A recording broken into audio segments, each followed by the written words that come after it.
I visited Birmingham Botanical Gardens, which is located 1 mile from the city centre. In part 1, we looked at the outdoor gardens, as well as the Japanese courtyard garden and the bonsai collection. Next time, we'll look closer at the subtropical glasshouse and the tropical glasshouse. But in this video, we'll focus on the Mediterranean house and the arid house.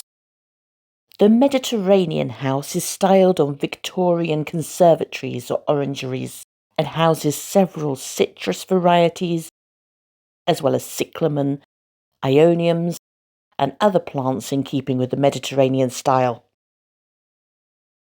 The arid house is planted with several cacti and succulents from Africa, America, and Australia, as well as other drought-tolerant plants. From October to March, the plants in the arid house are not watered at all, and temperatures are kept to 7 degrees C.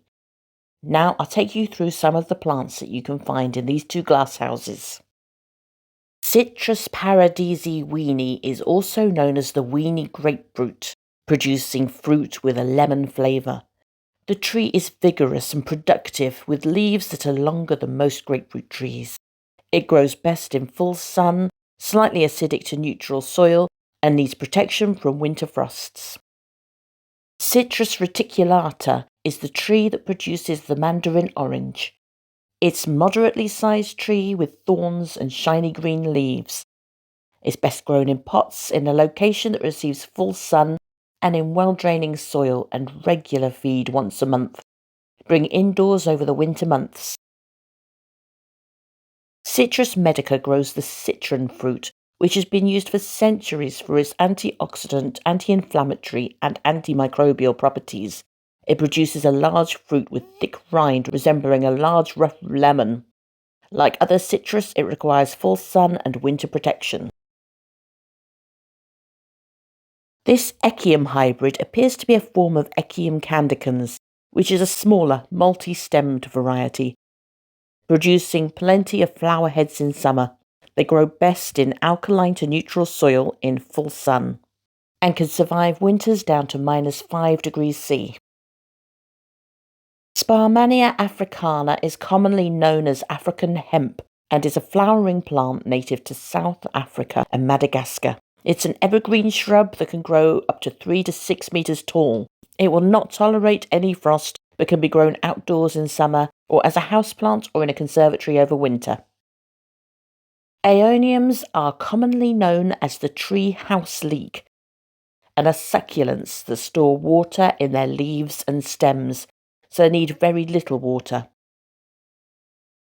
They are native to the Canary Islands and North Africa and make excellent low-maintenance houseplants, allowing the soil to dry out or make the colours more vibrant. Aeoniums are monocarpic, meaning they die after flowering, but they are easy to propagate from cuttings.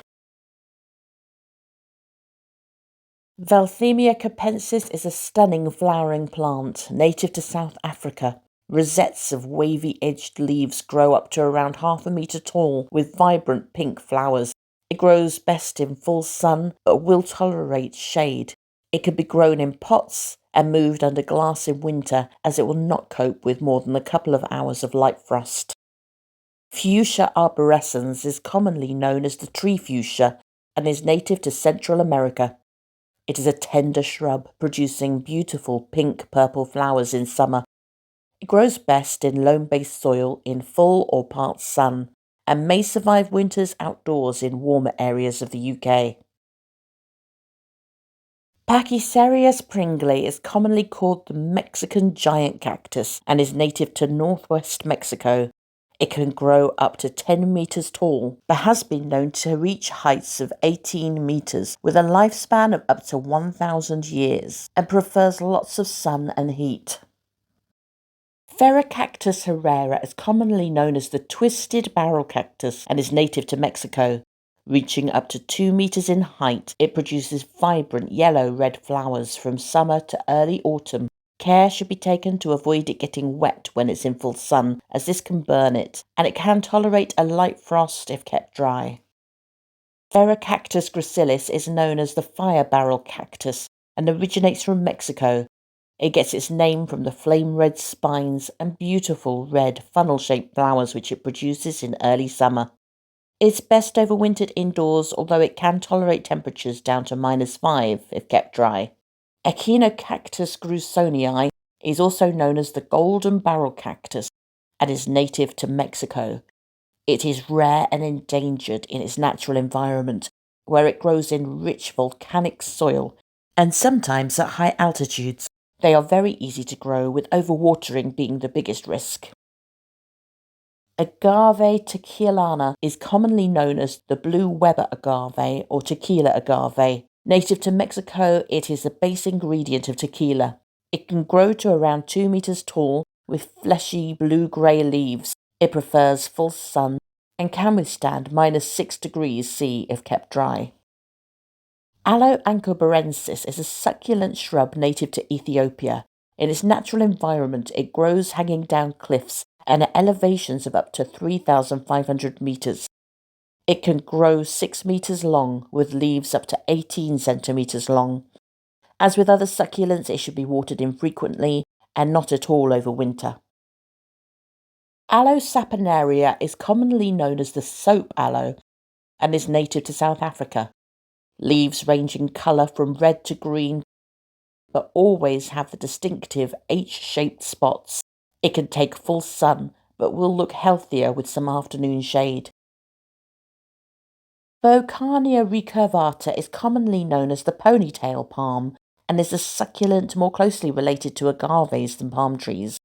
It grows well as a houseplant, preferring bright indirect light, low humidity, and infrequent watering.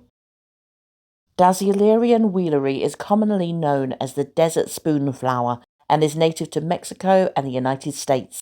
Related to Beaucarnea, it is a succulent which grows best in full sun or tolerates some shade and grows well in coastal areas. Although not hardy, it can be brought indoors over winter. Dracaena Draco is commonly known as the dragon tree and is native to the Canary Islands. It can grow up to 15 meters tall, although growth is slow. It grows best in full sun and a sheltered position, and as it is also a succulent, it will require very little water.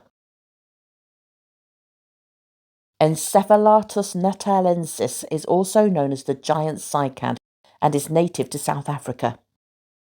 It can grow up to a height of 6 meters and is fast growing, preferring full sun and well-draining soil. Although it can tolerate light frost, it's best brought into a cool conservatory over winter.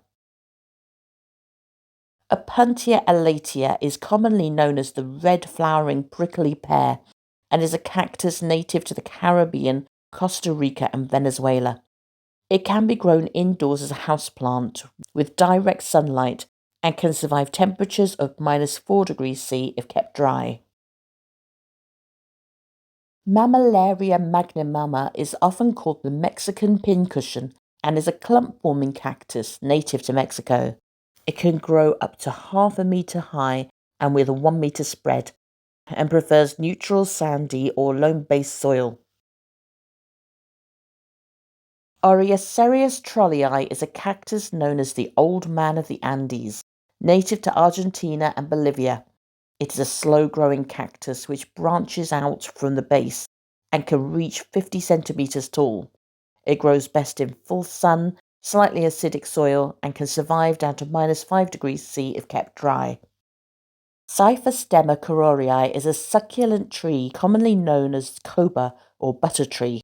Native to Africa, its long trunks are covered with papery peeling bark, while large fleshy leaves preserve water. Grown indoors, it requires bright, direct sunlight and a hot, dry environment, allowing soil to dry out completely between waterings. Espostua lanata is a cactus often known as the cotton ball cactus. It grows naturally on the slopes of the Andes Mountains from Ecuador to Peru.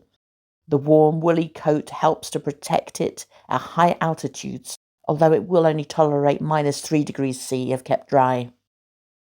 Haworthia attenuata striata is a South African succulent related to aloes. Commonly called the zebra cactus due to its distinctive markings, it makes a good houseplant, preferring bright light but not all-day sun and neutral soil. Strelitzia Mandela's gold is a yellow-flowered variety of the plant known as the bird of paradise, native to South Africa. It is an easy-to-grow plant which does well in a container, particularly when grown in bright conservatory, and likes to be root-bound to promote flowering.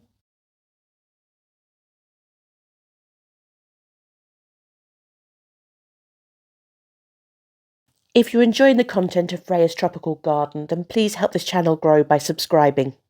Every new subscriber is appreciated, and by turning on notifications to my videos, you can also make sure that you don't miss any episodes in future. You can also follow me on social media, where I'll release links to my latest videos, as well as share my flower of the day. You can follow me on X, Instagram, Threads, Facebook, or join my Facebook group to engage in discussions and share your own photos. Freya's Tropical Garden webpage also has links to my videos and helpful advice. And now, in order to support the continued growth of this channel, there is an option of becoming a member, which will give you access to a private Facebook group where I'll be running monthly competitions exclusively for members, as well as additional exclusive content. And as always, I welcome your feedback in the comments below.